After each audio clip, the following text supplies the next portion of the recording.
Good morning. Good morning, good morning, my friends.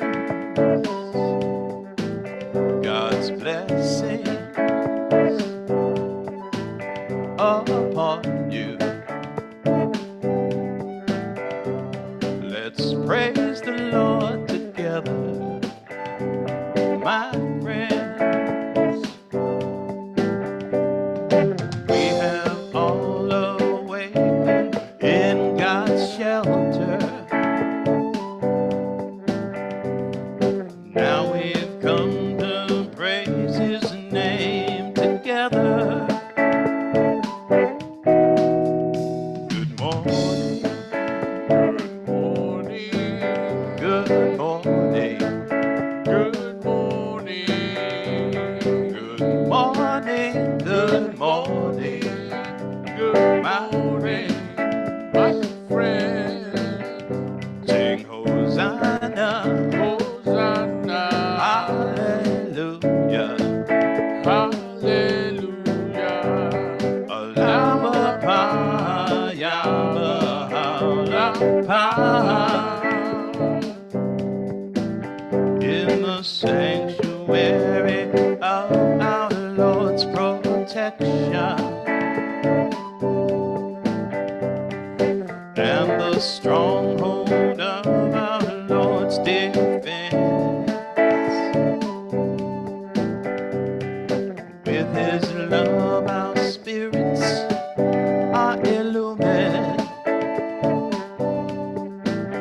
as we glorify His name. Our hearts are blessed. Good morning. Good morning. Good morning. Good morning. Good morning. My friend. My friend. Good morning. Good morning. Good morning. Good morning. Good morning. My friend.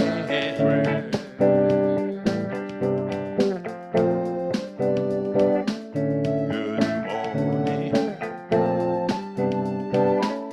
Good morning.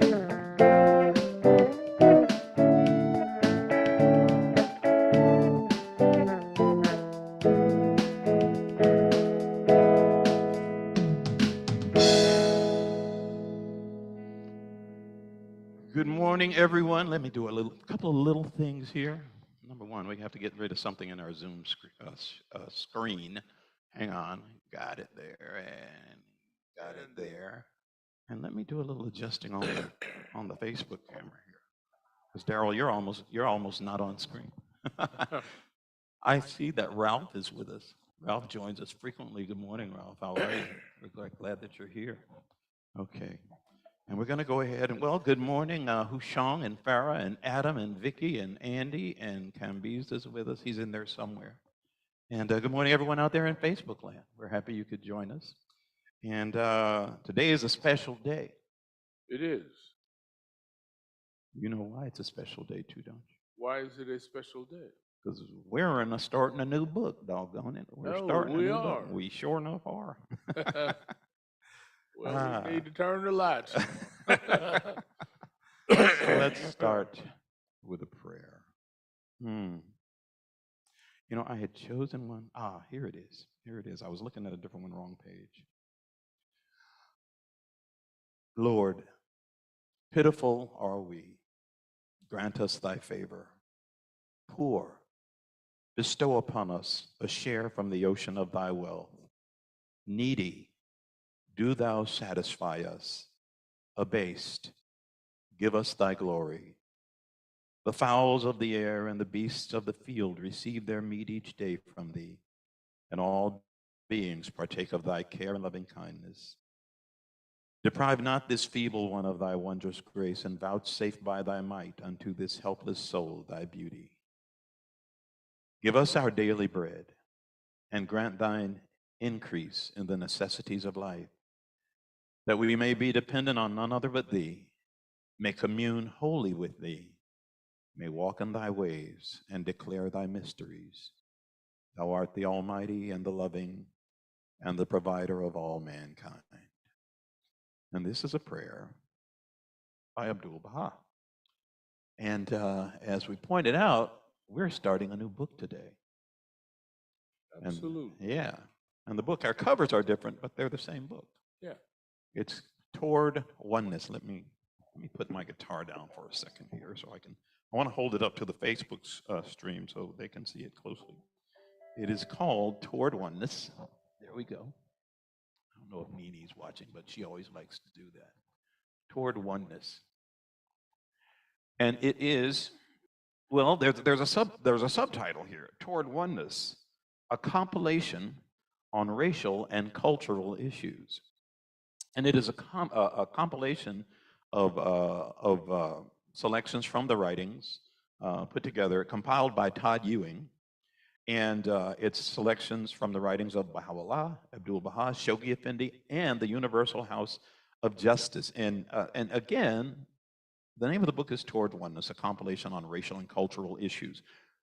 And I got to tell you, reading the title alone and seeing, that there are selections from all these, again, great heroes of the faith and the Universal House of Justice, it just shows you that this issue and addressing this issue is not something that is new in the faith. Not at all. It is not something that, that's again, we need to deal with. No, this is something from the very beginning of this revelation. This is something starting with the writings of Baha'u'llah. And so it's going to be an interesting read. This book will be. It's 5 chapters. Probably takes us, I don't know, probably about, what would you say, about 3 or 4 months to get through this? You think it'd take that long? Maybe, yeah. Yeah, okay. And I, as always, I want you to start reading, but I do want to read this introduction. Or you were going to read the introduction. No, help yourself. Before you do that, though, I had a couple of things to say about this one book and about the path that all the books that we have read are heading towards, and the path that each one of these books, and even before the advent of divine justice, and then to one common faith, the path is always towards unity. And the theme, starting in the advent of divine justice, keeps moving us toward the unity and the oneness of the human race, the oneness of mankind, the unity of God, the unity of religion. So this book just kind of fits in line with that topic of unity. And Todd Ewing has taken great pains to put together all of these writings that it says, talks about race, but the issues relative to race all have to do, again, with unity. But it's not just race, it's race and culture. And that's what he's put together in this compilation. Yeah, I'm glad you said that, because that's an important statement to make, and it's an important observation to make.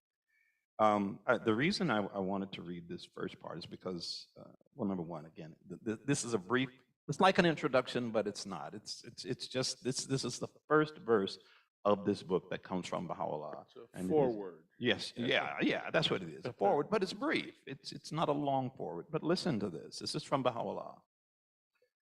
O ye that dwell on earth, the distinguishing feature that marketh the preeminent character of this supreme revelation. Wait a minute, for some reason, I don't know what's going on. Okay, no, something changed there.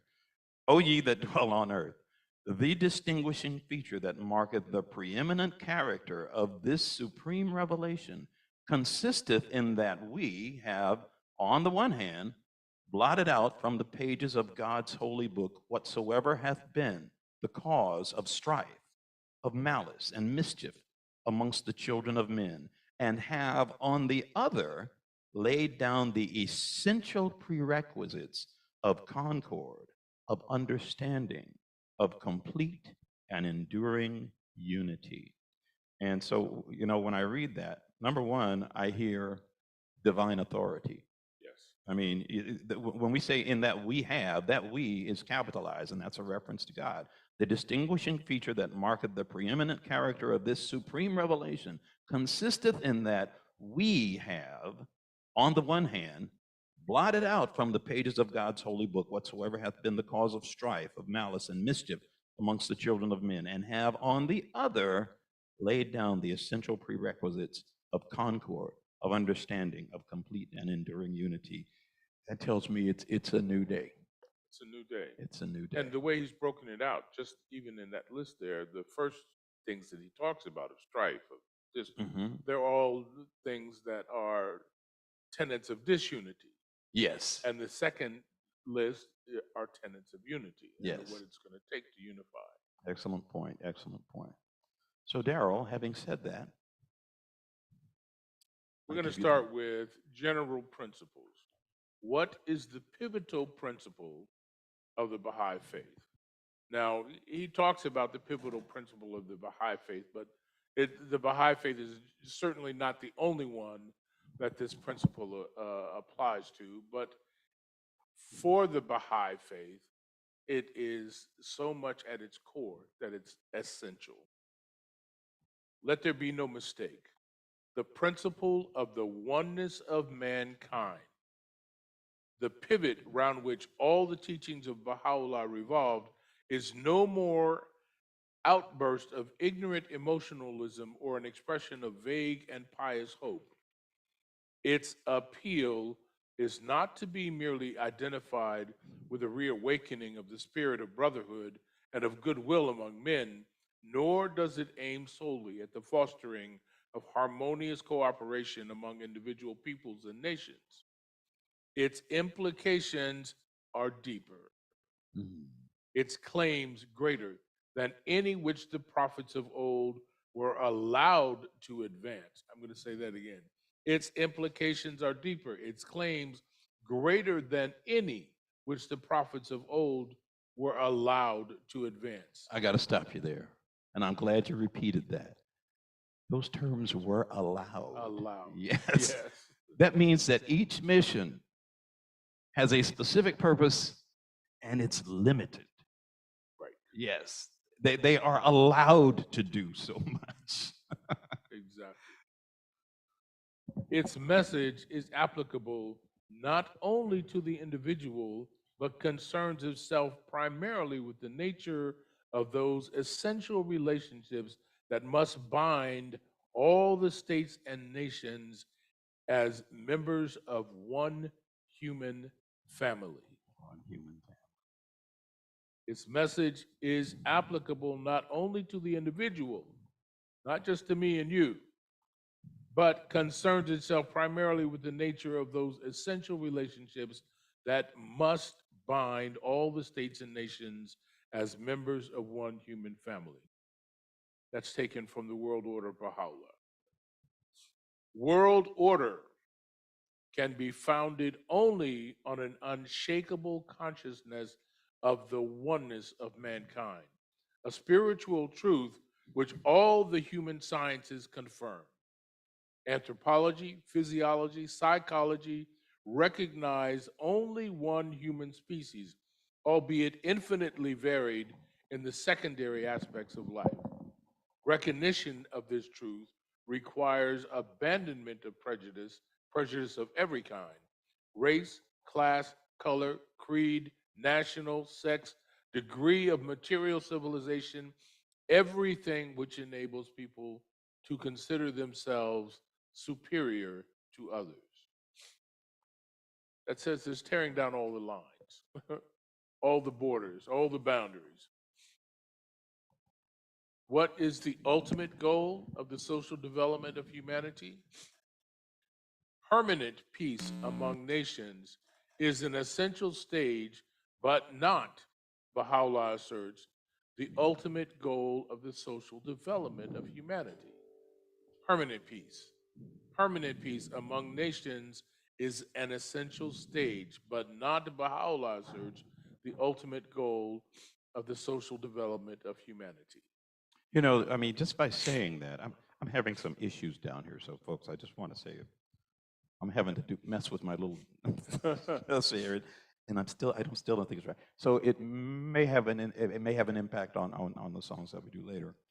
But I think about and this is kind of a silly statement, I think, but if people would replace the idea of the ultimate um, the importance of peace, if they would replace it with the importance of unity, Yes, think how many songs would be different. Songs about peace would be different if they replace absolutely. that concept. You know, all we are saying is give unity a chance. Maybe it doesn't flow quite as well, but anyway, Sure. I digress. Unification of the whole of mankind is the hallmark of the stage which human society is now approaching. Unity of family, of tribe, of city state, and nation have been successively attempted and fully established. World unity is the goal which a harassed humanity is striving. World unity is the goal which a harassed humanity is striving. Nation building has come to an end. The anarchy inherent in state sovereignty is moving towards a climax.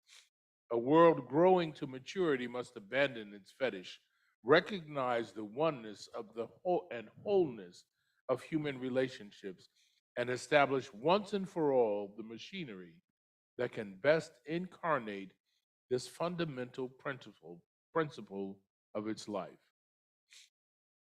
Okay, I'm glad you paused. Does that word used by Shoghi Effendi, that word fetish, Fetish.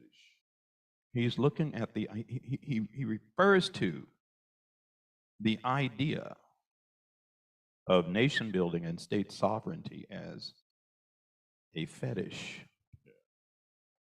And I'm sure that's hard for a lot of people to not necessarily wrap their brains around, but just to kind of accept it in that way.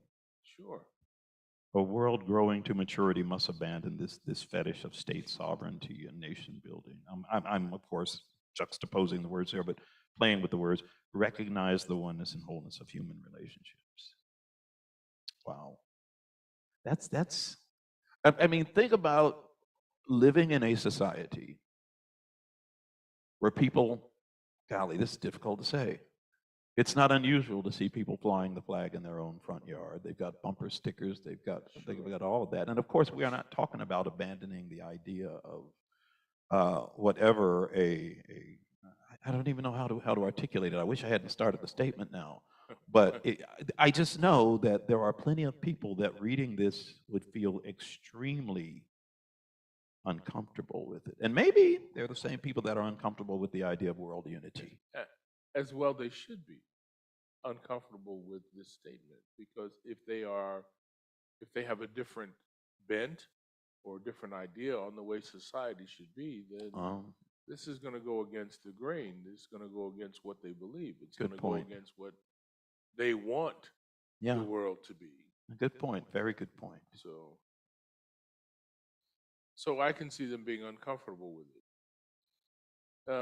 He goes further to say, do we need to remedy the other ills of society before we can achieve unity? That's a really interesting question. It really is. Because we know that there are other ills of society that have to be addressed at some point in time. Read the question again, please. Do we need to remedy the other ills of society before we can achieve unity? So Baha'u'llah has to say, O contending peoples and kindreds of the earth, set your faces towards unity and let the radiance of his light shine upon you. Gather ye together for the sake of God and for the sake of God. Resolve to root out whatever is the source of contention amongst you.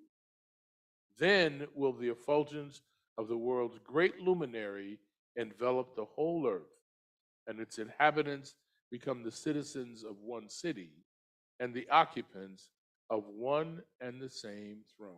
I'd like to point out that in that sentence, then will the effulgence of the world's great luminary envelop the whole earth. That word luminary is capitalized. Once again, we always like to Right. point out when a word is capitalized, it's a reference either to God or the manifestation of God or both. And I'm reading this, then will the effulgence of the world's great luminary envelop the whole earth, and its inhabitants become the citizens of one city and the occupants of one and the same throne. When I read that, I think of that sentence from the Lord's Prayer, thy kingdom come, thy will be done. And Yes. thy kingdom come, they're talking about the kingdom of God on earth. Then will the effulgence of the world's great luminary envelop the whole earth, and its inhabitants become the citizens of one city and the occupants of one and the same throne. Well, So- the other thing I think that this is saying is that, it's the question, starting with the question, do we need to remedy the other ills of the society? Mm. It says if we start to achieve unity, some of those other ills will take care of themselves. Exactly. We don't have to worry so much about the other ills. Yeah. Well, it's not a simple concept, but there is a simplicity into being able to express it that way. But it's not a simple concept. Maybe it is. Am I wrong? Do you think that's a simple concept? No, not at all. It's not simple. And once you wrap your brain around is a different thing. Once you accept it, accomplishing it not simple, but just being able to say, well, yeah, it's pretty simple as far as it just makes sense. I'll put it that way. It just makes sense. I don't know that this is a good analogy, but I think of if and this is maybe it's a terrible analogy, but I'm thinking of, okay, I liken it to if the world had cancer. You wouldn't want a doctor who would just go put, and let's get even more disgusting. Let's go with open sores, open tumors. You wouldn't just want a doctor to just go put salve on the open tumors. You want a doctor who would be dealing with the entire illness, right? While dealing with the other stuff if that was necessary, but deal with the entire illness and bring about the overall health of the patient. And thereby, of course, driving away the disease. Instead of, well, you've got this other little problem here, let's deal with that, but ignore the rest. That's right, because the salve's only going to cover the surface. Yeah, exactly. It's only going to cover the surface. I guess it's not going to get to the root of the problem. I guess it's a better analogy than I thought. But anyway. When Baha'u'llah proclaimed his message to the world in the 19th century, he made it abundantly clear that the first step essential for the peace and progress of mankind was its unification. As he says, the well-being of mankind, its peace and security are unattainable unless and until its unity is firmly established. To this day, however, you will find most people take the opposite point of view. They look upon unity as an ultimate, almost unattainable goal and concentrate first in remedying all the other ills of mankind. If they did but know it, these other ills are but various symptoms and side effects. If they did but know it, these other ills are but various symptoms and side effects of the basic disease, disunity. Wow. The salve's not going to help. You gotta treat the whole disease, as you say. Yeah, and I probably shouldn't have even said that because they kind of covered it right here in the statement it's just read. But yeah, I mean, again, it's one of those things. It's hard not to. I mean, let's face it, the problems of the world are so in your face. And it does, it's not, it certainly doesn't say, and I'm sure there's some things later on that say, yeah, okay, deal with this issue and deal with that issue. But you do need to understand that all of these problems are, as pointed out here, are symptoms of a much larger problem. And the larger problem is the cause of all these small problems. And they're not small, that's not the right word, but these obvious problems, these other obvious problems. Next question. Does unity mean we will all become alike or uniform in the way we do things? I'm going to respond before you read it. And my response is not the answer to the question. My response is, I have spoken with so many people that are very concerned about, oh, so I have to give up my culture, I have to give up, and no, I'm done. It's just that I know that there are people that in discussions like this, that's one of their concerns. Of course. I'm going to ask the question again, and I'll go on with the reading. Does unity mean we will all become alike or uniform in the way we do things?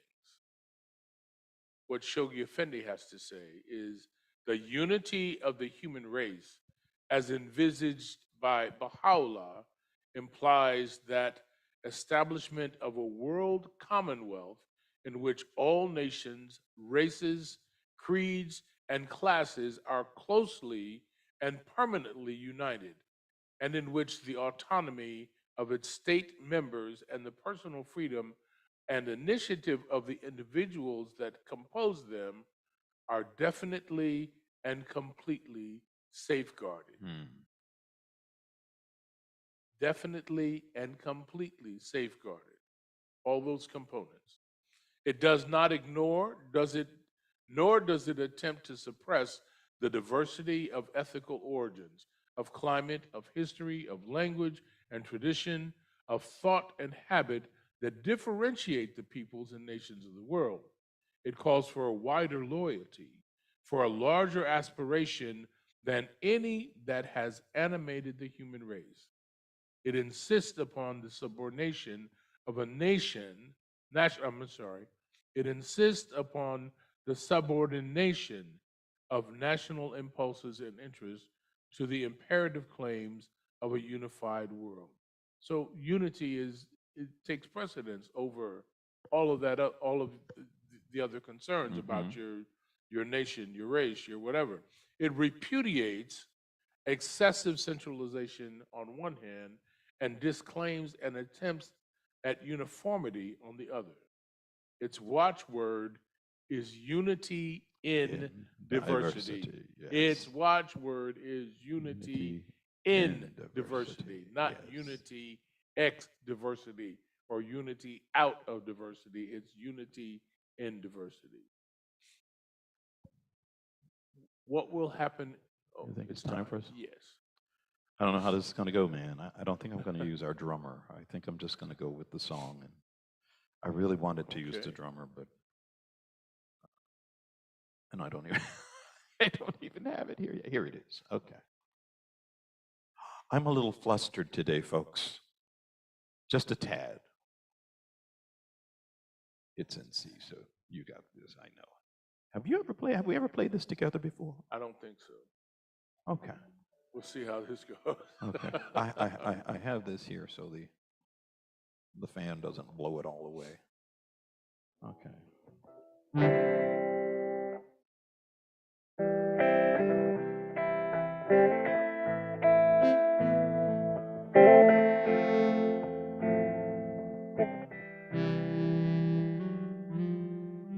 I don't like that. I don't even like the sound of my guitar on that. I don't know what happened, folks. Maybe if I give it more bass. Give me a moment here, folks.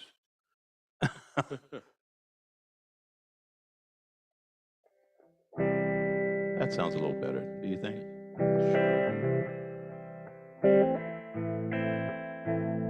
Even though we're running behind, I'm going to give this.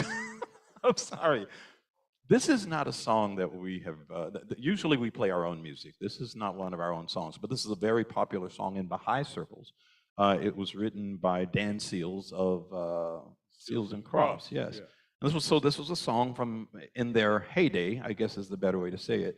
And it was a song that at the time, there's some imagery in this song that was, at that time, I'm going to take my chances on it, that at that time was very current, much of which is still current today. And the concepts that this song expressed, very, very current. But the thing is, this song was not well accepted because of the message that it expressed at that time, which was in the 70s. I'm going to put this down. Yeah, let's just do the song. Hope it goes okay.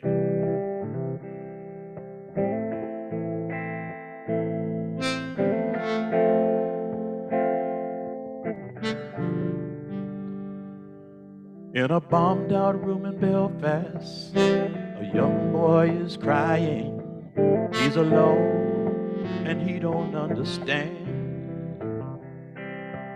how the teachings of one book built on love and understanding could cause the hurt and killing in his land.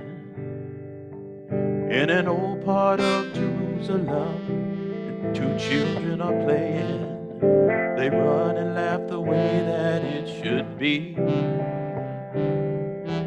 But one will wear the star and one will wear the crescent.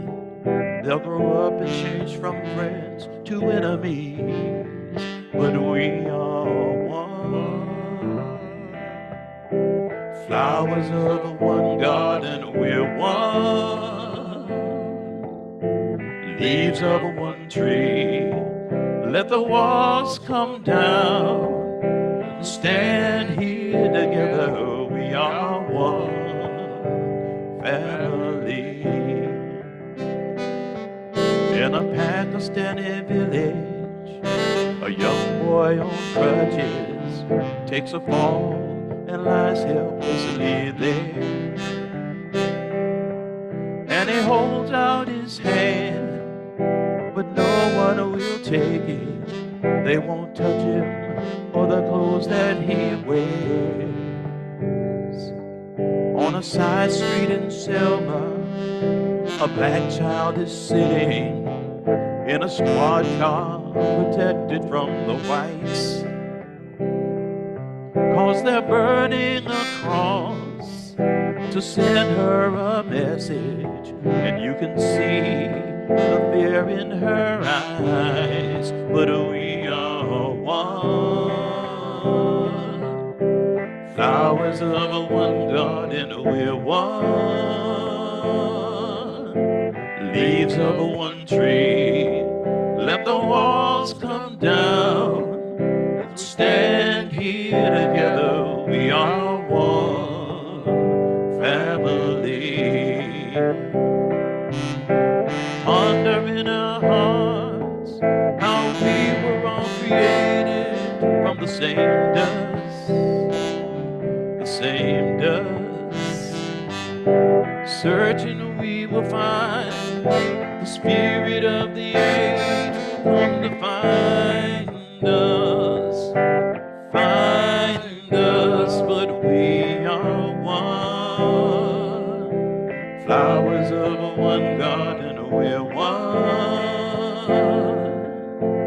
Leaves of one tree. Let the walls come down. Stand here together, we are one family.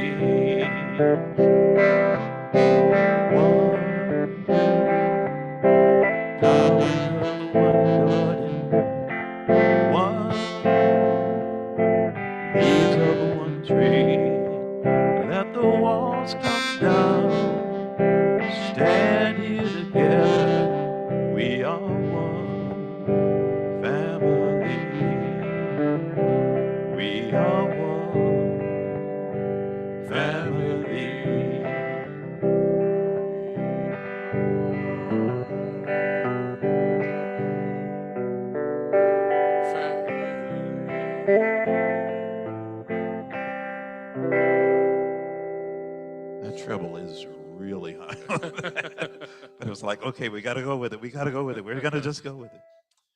But anyway, I really, we have to do that again when I have the guitar at the right settings. I think we're going to do that again I know we're going to do that again sometime later on.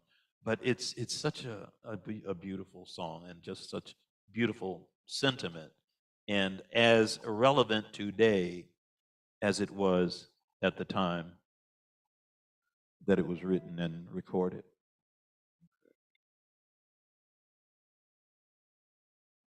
Your turn. Oh boy, oh, you left the. I Well, don't, we've talked about we the don't necessity. have to get through this. Huh? We don't have to get through this whole section. No, I know, but I'm just saying, this is where we go dark. What will happen if we don't achieve unity? That's the next question. What will happen if we don't achieve unity? Baha'u'llah says in Gleanings, nothing whatever can in this day inflict a greater harm upon this cause than dissension and strife, contention, estrangement, and apathy among the loved ones of God. Flee them through the power of God and his sovereign aid, and strive ye to knit together the hearts of men in his name, the unifier, the all-knowing, the all-wise. Wow. Nothing can inflict a greater harm upon this cause than dissension, strife, contention, estrangement, and apathy. And then to move on, Abdu'l-Baha says, today, the dynamic... Can we back up? Because that's quite a list. Nothing can, yeah. you know. Dissension, strife, contention, estrangement, apathy. And I have to say that I think that apathy is probably one of the worst in that entire list, because to be apathetic means to be uncaring. Yeah, yeah. You know, and if you don't care about it, oh then, man, don't get me started. Then Go all ahead. then all kinds of bad things can happen, because you know there's a saying that says all it takes for evil to thrive in the world is for good men to do nothing. Oh man. To do nothing, to not care. That's what, you know, and that says that's what it takes for evil to thrive. So if you look at, if you're apathetic, then you don't care, you know, just let it happen. Well, Without thinking about the benefits of your apathy, or thinking about the not the benefits, the consequences, the effects, consequences of you being apathetic. the negative effects. Yeah, it's like, well, you know, people are dying. What are you going to do? You know, folks are getting shot out there, mass shooting. Well, what are you going to do? You know, another war. What are you going to do? So it is with the great body of humanity. The wonderful law. Oh, wait a minute. Did I skip one? Oh, okay. Yeah, I did skip one. Oh, you're right. This is from Abdu'l-Baha. Today, the dynamic power of the world of existence is the power of the covenant, which, like unto an artery, pulsateth in the body of the contingent world and protecteth Baha'i unity. The Baha'is are commanded to establish the oneness of mankind. Commanded. The Baha'is are commanded to establish the oneness of mankind. Not asked. Commanded, yes. If they cannot unite around one point, how will they be able to bring about the unity of mankind? Wow. If they cannot unite around one point, how will they be able to bring about the unity of mankind? And I guess that is a good stopping place. Yeah. It. We're going to come back to this. I know. Yeah, we are. It's just. I like happy stuff. And some of these things, you know, there's the truth is difficult to take. The truth is difficult to take. Well, folks, it is that time now where we always like to allow anyone who would like to share a prayer or reading of your choosing. This is that time. And as always, we like to start with our Camby's moment and followed by our Andy Murphy moment. I don't think I said hello to Andy. Hi, Andy. Hey, how you doing?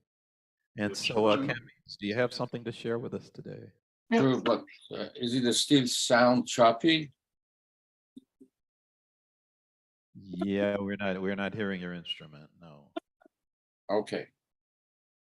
All right, you are not hearing my instrument. Okay, but can I make one comment about the last part that you read? Please. I don't know what it is in the world. If we talk about peace, the perception is that I am a weak person. I am not strong enough. You follow what I'm saying? Sure. Yeah. Yeah. I don't know where that perception comes from, but when you talk about peace in the world, they think you are not strong enough to put up with rough life. Okay, this is the hidden words that I chose from Baha'u'llah to read today. O son of man, for everything there is a sign. The sign of love is fortitude under my decree and patience under my trials. And the next one, O son of a spirit, my first counsel is this: possess a pure, kindly, and radiant heart, that thine may be a sovereignty ancient, imperishable, and everlasting. I'm going to Hopefully- ask you to read that again, please, because I mean, I heard you clearly. It's Okay. just that, well, number one, that's one of my, that's a hidden word to me that is just, The second one, yeah, Yes. yes. Okay. Actually, you could read both of O them. son of a spirit, O son of a spirit, my first counsel is this: possess a pure, kindly, and radiant heart, that thine may be a sovereignty ancient, imperishable, and everlasting. Yes. Sovereignty, Sovereignty. ancient, imperishable, and everlasting. That's Thank you, Kambiz. thank you You're so much. welcome. Thank I you. will fix my problem by next. Yeah, and we got a whole bunch of problems down here too. So it's going all around. Hopefully we'll get ours. I say us. I'm throwing Daryl under the bus. It's me. I'm the one with the issue. And now, Andy, do you have something you'd like to share with us? Well, I don't know if I will be able to give a problem-free presentation, but I will try to.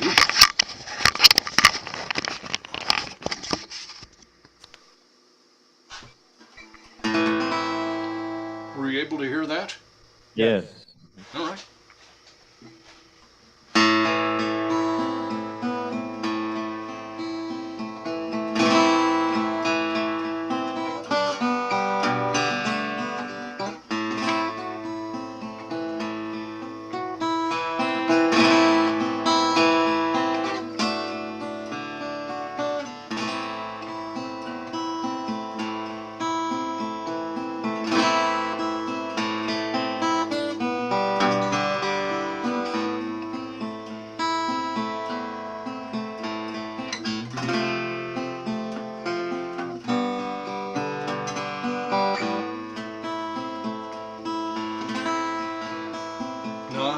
Nightingale of paradise, you sing of love,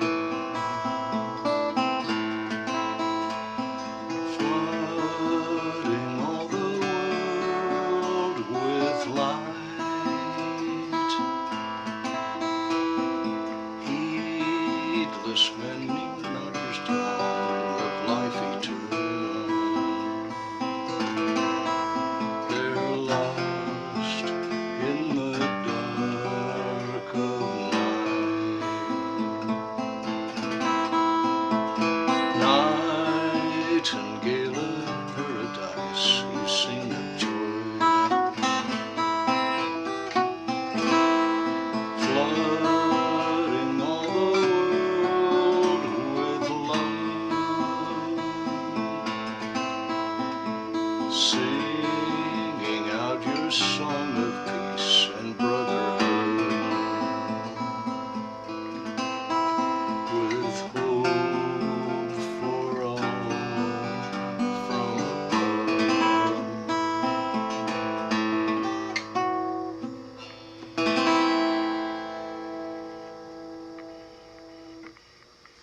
Thank you very much, Andy. Thank you. Is there anyone else who would like to share?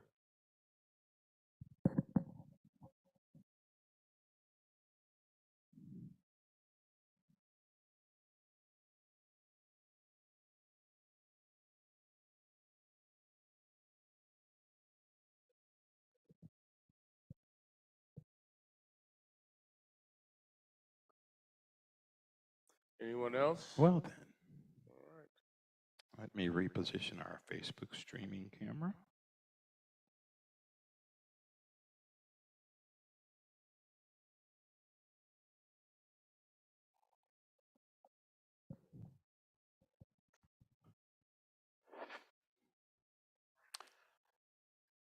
And folks, as always, we always like to, boy, that's bad. Hang on. That's really bad. That's not much better, but we'll just let it go. But we always like to remind everyone that this is a joint community effort. We always have to thank the kind people of the Clearwater Baha'is for streaming us through their website. And if you would like to get more information about the Baha'i faith, there are some definitive websites that you can go to. And they are www.baha'i.us. You can go to www.baha'i.org. You can go to www.bahaiteachings.org. And if you happen to be in the Tampa Bay or Clearwater area, you can always go to the Clearwater Baha'i website at www.clearwaterbaha'is.org. Yes. And also, again, as you now know, if you've been with us today, you know that we've started a new book. One thing about the previous book that we did, One Common Faith, is we were able to, if anyone who wanted to, they could go to, I would say specifically, Baha'i Library. yeah, the Baha'i Library and get it. I went and looked. I don't think this is available there. I shouldn't say I don't think. I'll simply say I could not find this in the Baha'i Library. It may be there, but I couldn't find it. And so if you are interested in purchasing the book, I know that they have it on Amazon, but it's a little pricey on Amazon. Compared to going to Palabra Publications. It's Palabra publications.com. Well, actually, I'm not reading the whole thing. It's books at palabrapublications.com. I think I'm going to make another little poster for that, because I'm sure there's someone that might want to actually get a copy of the book. And as I said, well, I checked. I know it's available on Amazon, but compared to being able to get it from these publishers, it's a little pricey from Amazon. But if you're one of those people that just, you got it like that, yeah, just wants to get it a little quicker, I'm sure it would be quicker. Maybe Amazon could have it on your doorstep the next day. I don't know. But that is the book, once again, Toward Oneness. And we just want to say, well, what is it you want to say, Darrell? Well, I'd like to say that something that I know that if you are loved, you are blessed. If you share that love, everyone around you that you share that love with is blessed. So it just seems to me that it would make sense that if you want to improve your world and improve the world and life of everyone around you, the best thing you can do is share the love. Yes. And I'm going to say right now, I have no idea what's going to come out of this little pedal right now. So let's hope for the best.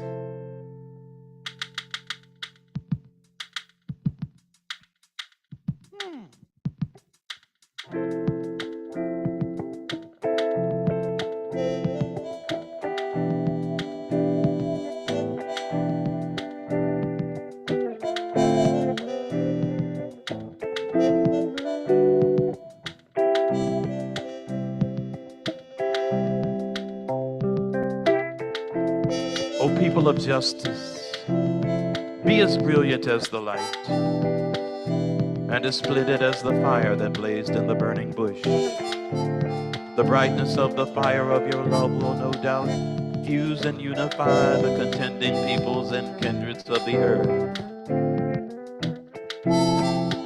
Whilst the fierceness of the flame of enmity and hatred cannot but result in strife and ruin, We beseech God that he may shield his creatures from the evil designs of his enemies. He verily hath power over all things.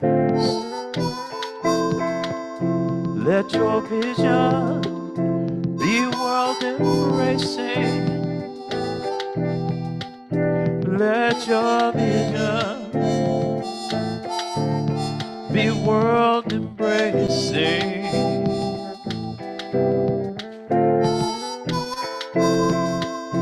Let your vision be world embracing.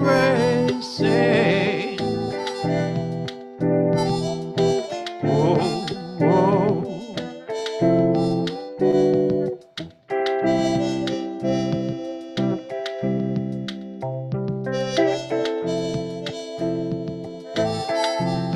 Be world embracing. Let your vision be world embracing.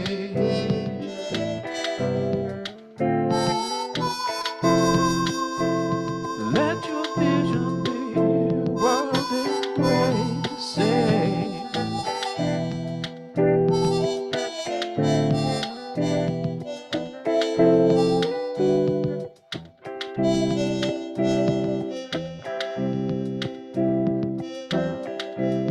Watch over yourselves, for the evil one is lying in wait, ready to entrap you. Gird yourselves against his wicked devices, and led by the light of the name of the all-seeing God, make your escape from the darkness that surroundeth you. Let your vision be world-embracing, rather than confined to your own self. These are the words of Baha'u'llah.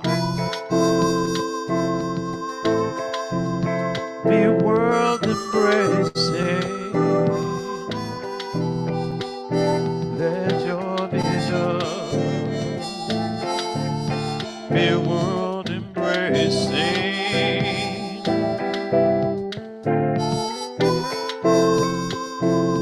Let your vision be world embracing. Oh, oh.